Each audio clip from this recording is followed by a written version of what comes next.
คือลูกนี่หากเป็นคนแรกว่าลูก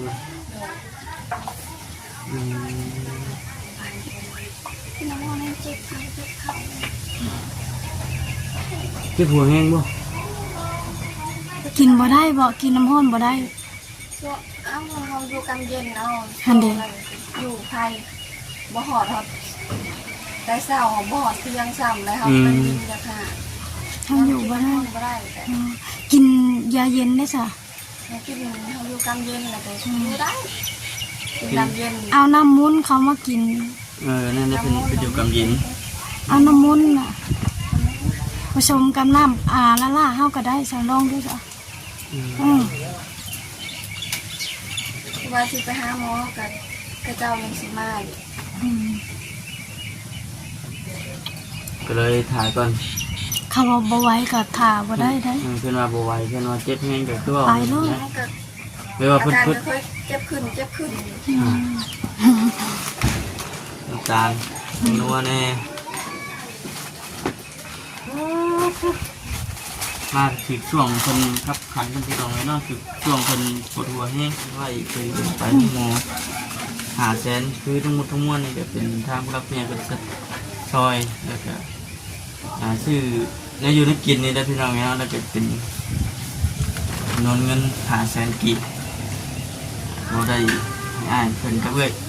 แต่ห้องหมอขอให้เขาโชคดีขอให้เขาร่ำเขารวยเขาช่วยเขาตรงนี้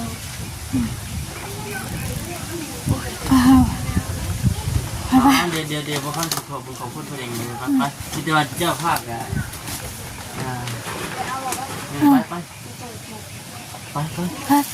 เอามาเลยจับมาพี่บอกคำเดี๋ยวข้างนอกบ้านนี่ได้เด้อเราไปเอารถเอาล่างรถเชื่อว่านั่นก็ได้คุณได้บัตรเจ้ามา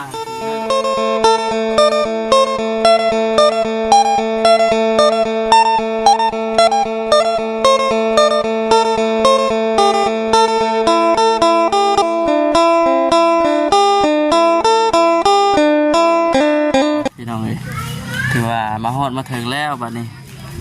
เพื่อนของใบเพิ่นได้พี่น้องเด้อเนาะเมื่อวานนี่ก็เห็นทางทีมงานเลยว่าทางบ่จิตแน่มาอัปเดตมาเยี่ยมมายามนี่แหละพี่น้องเนาะก็มื้อนี้บ่ค่ำเดินทางมาฮอดมาถึงหน้าบ้านหน้าเฮือนเป็นที่พ่อแล้วพี่น้องก่อนอื่นก็ทักทายสบายดีเด้อเนาะทักทายสบายดี FC กันเบิดทุกคนพี่น้องเนาะทุกกะบอกไก่บันไดพี่น้องเลยเนาะในทางเข้ามานี่ก็ได้เถื่อแหลกมือแหลกครับยันมาบ่ถึกอยู่ยันมาน้ำกันกับสวิตเปิด2 คนมื้อนี้ เนื่องจากว่ามียันทางพลักผู้ใหญ่เพิ่นแน่พี่น้องเนาะให้ทางบอกคำเป็นสะพานบุญให้แน่ชื่อเครื่องคองไปเลยบ่กลับเลยบ่ไปเสียไปเดี๋ยวผมทำสีแนะนำเครื่องก่อนครับเครื่องพี่น้องเนาะสักท่านสบายดีขึ้นเด้อพี่น้องเลยนี่เลยปลาทูโลนึง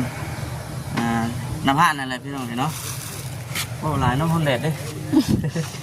คือพี่น้องขึ้นไปนั่งอุ้มกันอยู่เพิ่งเลยพอมันเด็กก็นั่งแดดนะ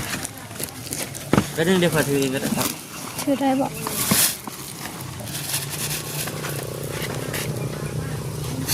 เห็นคลิปเพื่อนมาฉันพี่น้องเนาะเมื่อวานนี่คือว่าขอในงานนำพี่น้องลูกเป็นจากไปแล้วเสียไปแล้วไปเลยพี่น้องคือว่า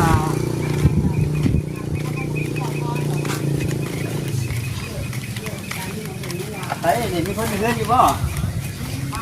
อยู่ขออนุญาตขึ้นเด้อสิเด้อมาถึงเลยกี่ประเดี๋ยวเดินไปดูเลยขึ้นเงินแล้วลูกโอ้อึบมันยังได้มาฉันนอกเบรกลุงตุ้ยมาอยู่มาฉันผมว่าอยู่นอกพี่นั่นนี่ยาข่าวบนเรือแล้วนอนกูห่อหน้าเนาะ สบายดีนะเด้อเดี๋ยวนะต้นห้องไหนเมียนี่กันเนาะพอดีจังเข้าไปทำไมพี่น้องเลย ออกเบิ่งก็ได้ พอดีจังเขาจังมาแนะนำเบิ่งเครื่องเนาะนี่แหละคือจุดประสงค์มื้อนี้จะเดินทางมาเยี่ยมเดี๋ยวมาหายังก่อนเนี่ยได้ใบอ้ายเดือนสี่ไปเลยเข้ามาเลยพอดีเขาจะมาเบิ่งเงินเอาไปทานไทยมันก่อนพี่น้องเลยเนาะ อยู่ไกลก็ได้ยัด เราไปที่ไหนเยอะ อยู่ที่ไหน อยู่ไปเรื่อยแล้วเฮาว่าสิไปหาหมอวินหัว คือได้ยินนั่นว่าจิตเพิ่นว่าผู้หันคือว่าสิไปห้องหมอวะ โดยมันแหละสิไปว่าสิไปเดี๋ยวนี้แล้วยังท้าว่ามีคนอยากมาจักเจ้ายังอยากมาหาอยู่ให้ท้าเขา โอ้สมมุติว่าเขาไปห้องหมอเลยไม่ได้เขาเอารถแค่นะ เขาไปยืมเขาแล้วได้แล้ว รถจักรดีป่ะวิ่นหัวป่ะไม่นั่ง วินหัวแบบเจ็บ เจ็บหัว ก็นั่งไปมื้อเช้าเนี่ยคุณ แต่ว่าวิ่นหัวเนี่ยนอนลงก็ได้คุณอย่าว่าวิ่นหัววิ่นหาง โอ้ไปได้วินเจ็บ คือใบน้องเป็นกินเป็นเจ้าว่าในว่าคนนี้น้องเด้อเป็นได้ลูกนะ จากกันไป จากไปแล้วออกมาได้จากมื้อ อาทิตย์หนึ่ง อาทิตย์หนึ่งผู้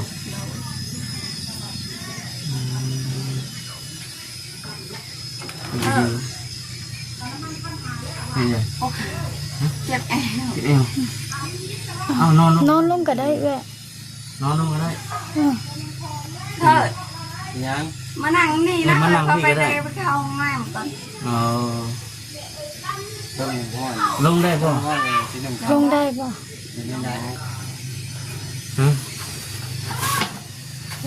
ให้แล้วลงก่อนสิเนาะเอาส้มแล้วลงด้วยไอ้ บอกเราย่างเองได้ต้องบอกเป็นยัง บ่คอยลูกคอยนั่งวินหัวก็คอยก้ม ผู้เป็นพัวกะครัวน้ำห้อนต้นน้ำห้อน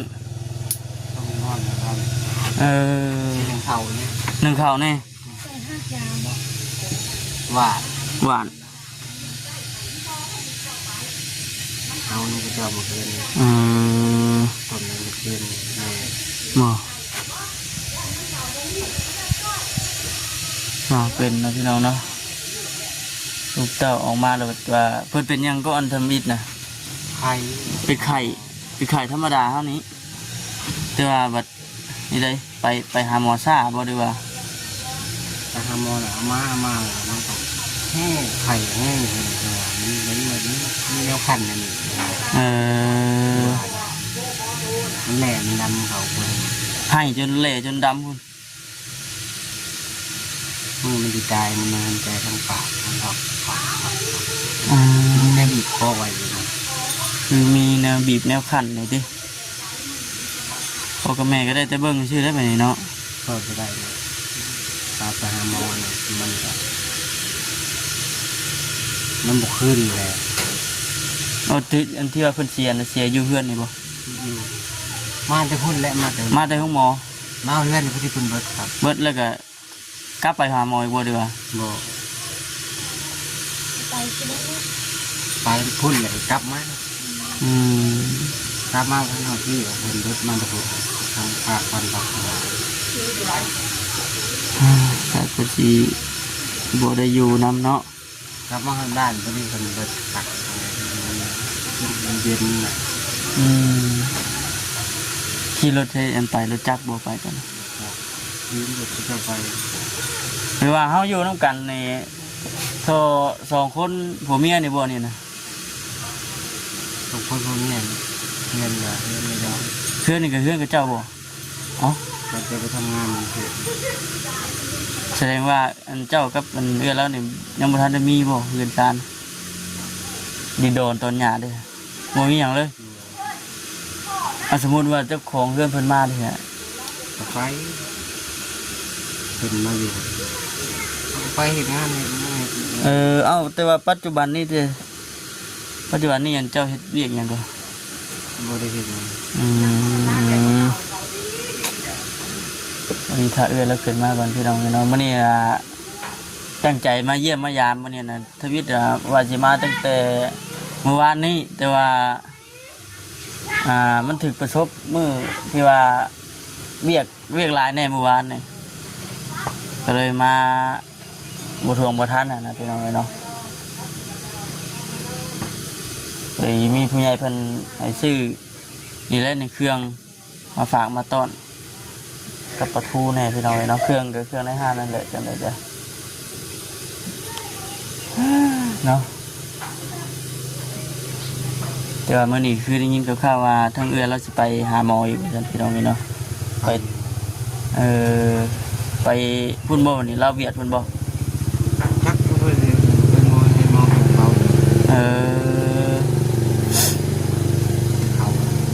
มันคือ เดี๋ยวเมื่อยเนาะหากได้ลูกใหม่ๆว่าซั่นทิศปลายบ่ฮะ นี่มันกินแปดมื้อนี่ 8มื้อนี้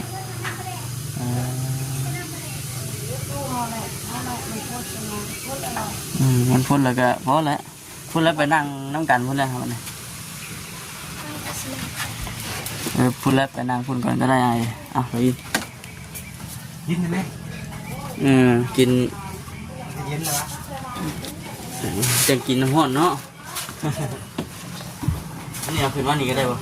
มันข้าวบอลแล้วเราอยู่ได้บ่ยัน ให้ นะ ทางFCเพิ่นเด้แนวว่างนี่เลยพี่น้องเลยเนาะมีแนวว่างอยู่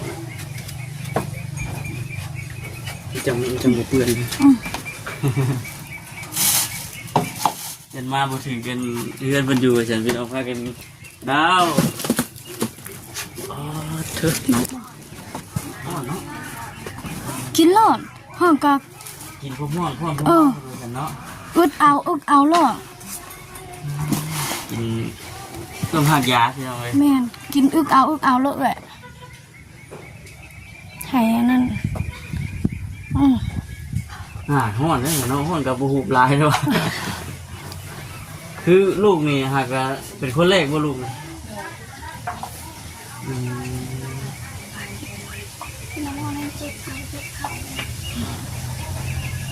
เจ็บหัวแห้งบ่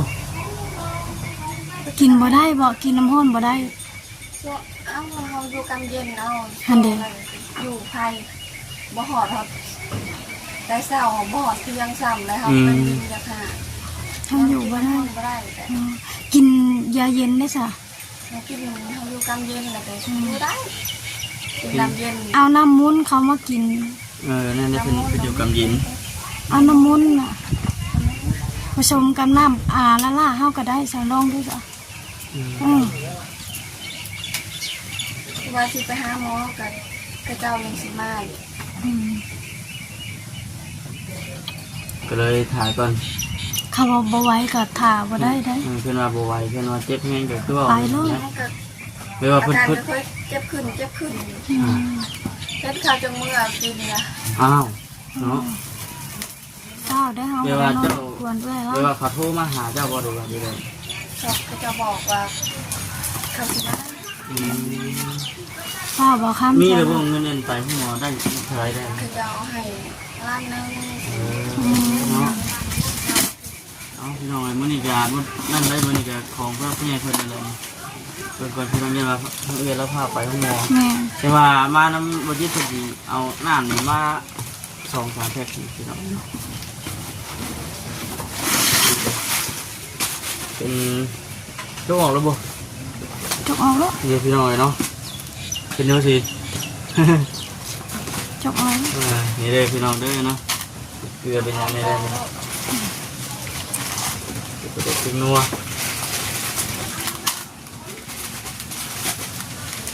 หาทางบัญชีเพิ่นก็กำลังเดินทางมาแล้วนี่ง่ายนี่ได้นอนอยู่บ่คือ ไม่ได้นอน3-4 คืน เฮ้ยรถเจ้ามันชีวิตเนาะ บ่เป็นหยังเนาะ นี่ดิ แก ตากที่พื้นเลยแต่ทั้งเจ้าเลยอยู่ นอนรับคืนวันนอนรับคืนก็นอนรับ เนาะมีแน่พี่น้องเนาะลูกไห่ซีเบิ้งเลยจังสิเก็บเขาไว้พี่น้องนี่คลิปกับพายประเด็กนี่ตอนนี้จังคือสีเหิมอยู่เนาะเดี๋ยวพี่น้องเลยน้ำมูกน้ำมันประเด็กน้ำปูน้ำปลา เนาะ น้ำตาลน้ำตาลนี่ สองปากนี่หรอก น้ำตาลนัวแน่มาถึงช่วงคนขับขันกันพี่น้องเลยเนาะถึงช่วงคนปวดหัวแห้งเดี๋ยวเก็บข่าวก่อนเด้อ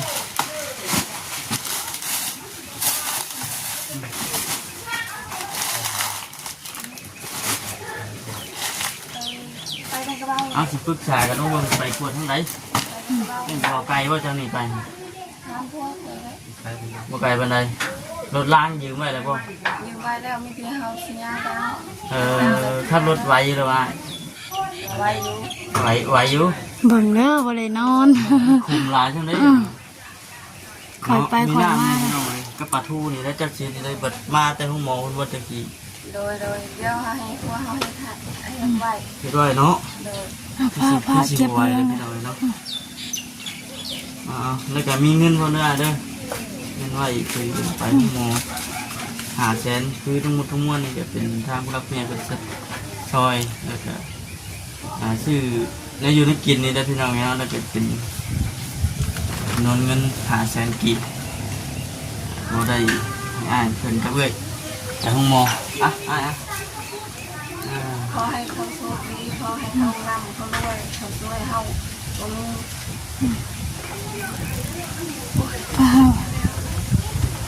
เดี๋ยว เดี๋ยวพวกท่านขอบคุณของพูดเพลงเลยไปที่จะมาเจ้าภาพอ่ะ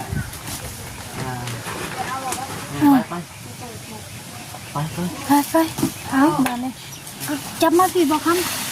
เดี๋ยวข้างนอกบ้านนี่ได้เด้อ เอาแล้ว เราไปเอารถเอาล้างรถเชื่อว่านั่นก็ได้คุณได้บัตรจะมาทีนั่น เขาสิทาดอก อย่าทาเขาได้นะมาห้ามบ่ไหวแล้วไปรอดเลย ก็ลงมาก่อนเป็นว่าทั้งเอื้อและโบเจ็บในชิ้นสุดท้ายไทยกันคนเราเป็นในแต่ว่าตอนนี้ที่ข้าวอยู่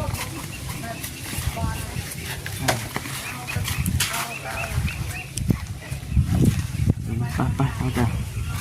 คือได้ยินว่าทั้งหมดที่เพิ่นกับว่าสีเดินทางมาทั้งพี่อยู่เลยพี่น้องเนาะเดี๋ยวถึงช่วงเพื่อเราปวดหัวแห้งปวดหัวเพราะว่าเงี้ยพิษกรรมที่ยังคือจะ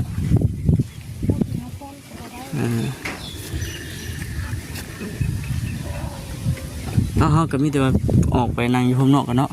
ให้ถ้าเกิดเพิ่นพาไปห้องหมอก่อนพี่น้องเลยจะให้เพิ่นพาไปห้องหมอ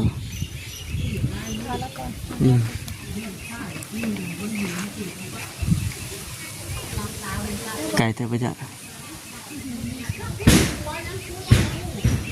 ไปจะเอาเฮ้ยโอ้ทุพากันออกมาพี่น้องเลยเนาะว่าทางอื่นเรา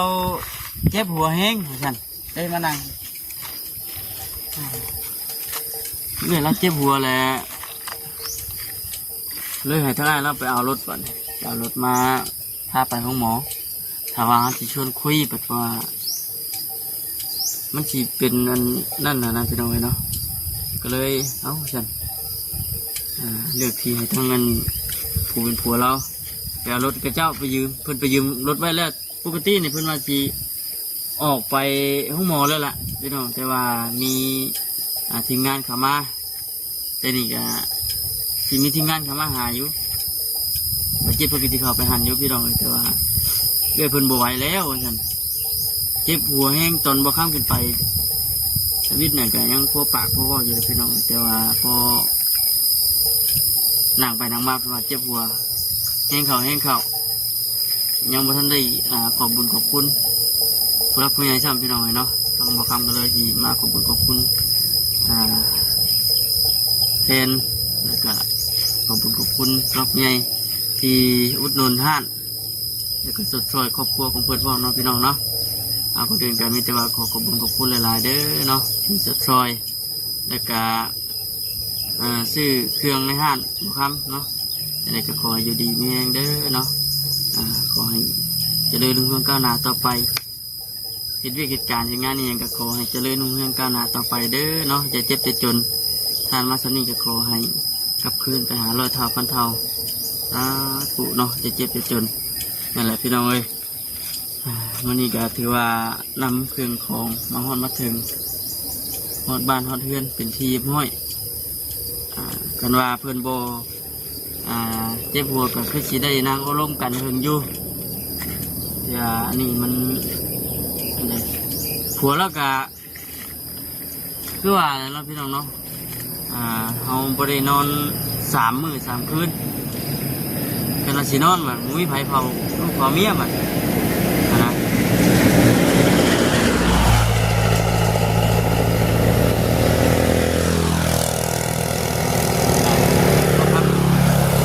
เข้าใจความรู้สึกของง่ายแล้วพี่น้องเนาะ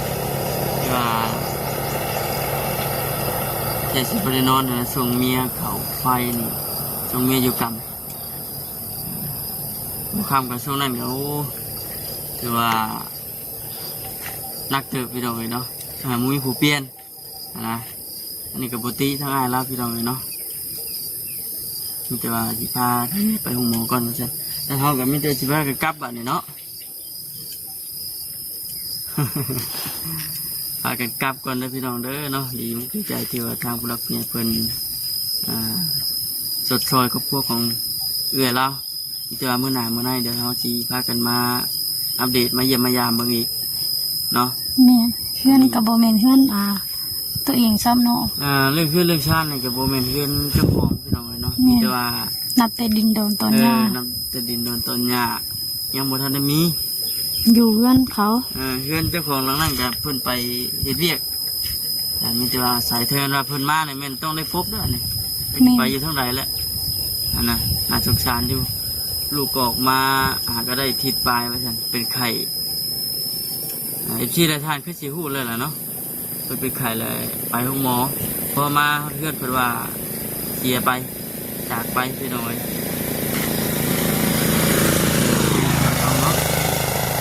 เอาโอเคพี่น้องไว้แม่พบกันพ่อกันคลิปหน้าได้พี่น้องเด้อเนาะสบายดีโอ้ยสบายดี